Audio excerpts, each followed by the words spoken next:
25 years ago, and I knew no Japanese.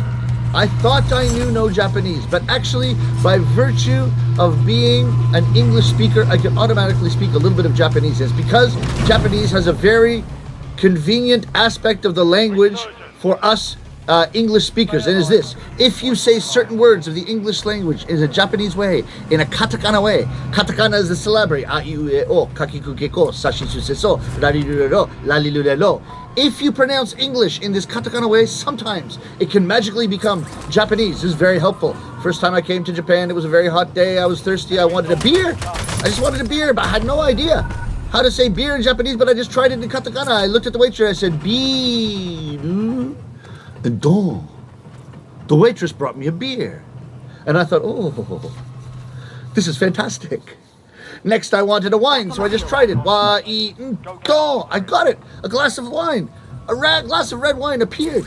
And I thought, oh, interesting. No need to learn the Japanese word budoshu, the traditional word for wine, because that's grape sake, budoshu.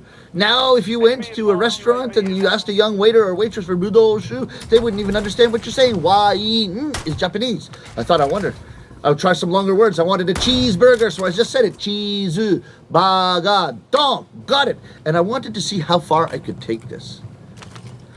And I was feeling a little bit nostalgic for my mother's banana chocolate chip cake.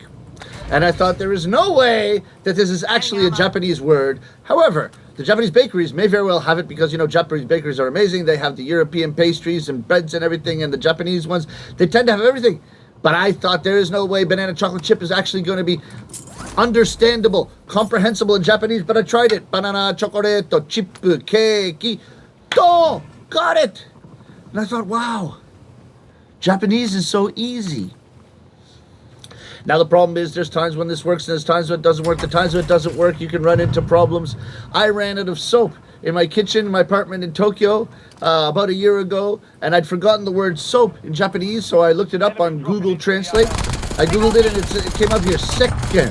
Very difficult kanji character to write, but at least I can remember the sound. Seke. I went to my local convenience store. I had this conversation with a young person working at the counter. I said, "Suyosen ga, hai, okakasama nan desho?" The conversation was happening in Japanese, but I'll translate it into English. Excuse me, yes sir, can I help you? Yes, second kudasai.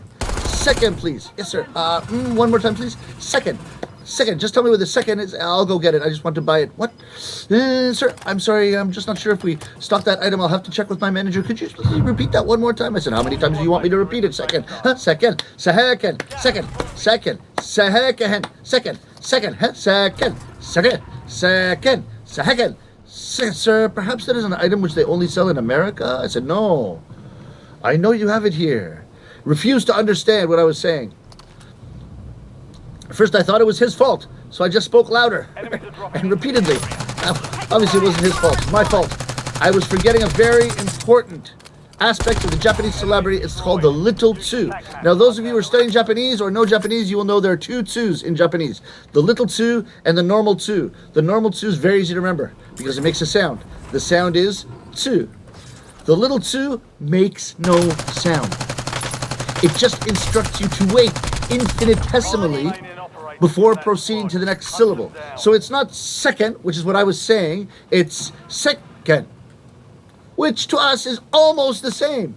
Anyway, if you make this mistake, no Japanese person will ever understand what you're trying to say. So please be careful of the little tsu. This was what was happening. I was saying to him again and again and again. This second, second. Come on, you know second, second. Sir,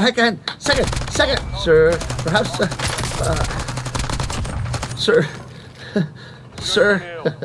second, sir, could you please just calm down for 1 minute?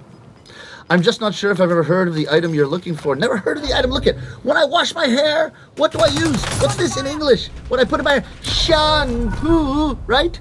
This shampoo, I want the hand version. I want to wash my hands. Sir, if you would like to wash your hands at the back of this room, there's a door. In the next room, there's a sink. No, that's the toilet. That much I know. I said, Iwa, and I gave up. I searched myself. I found what I was looking for, but I want to know the proper translation for this. So I went back to the same man and I asked him, I said, This is what I was looking for. This is what I wanted. This is the item I was searching for. What is the proper pronunciation for this item? He said, ah, sir, the proper Japanese pronunciation for that item is hando soap.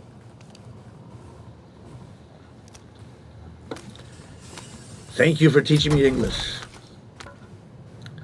So, ladies and gentlemen, as I said, I came to Japan 25 years ago. So my Japanese is getting better and better, step by step. I'm starting to lose confidence in my English. And it's not just because I stumbled over my words right there.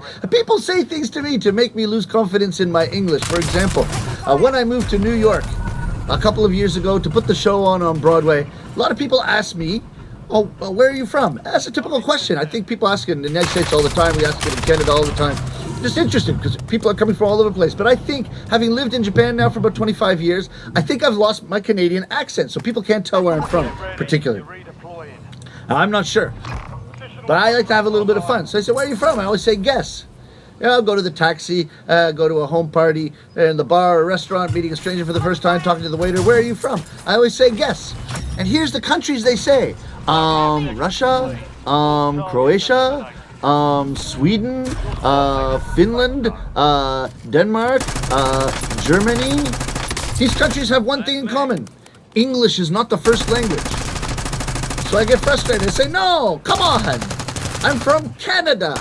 And they automatically say the same response. Ah, of course, Quebec, the French part. It's like, no, I'm from Toronto. Makes me lose confidence in my English. Also in Japan, when I first came to Japan, one thing I was very surprised about, and those of you who've been to Japan, you may have noticed this, is people handing out tissues at the train stations.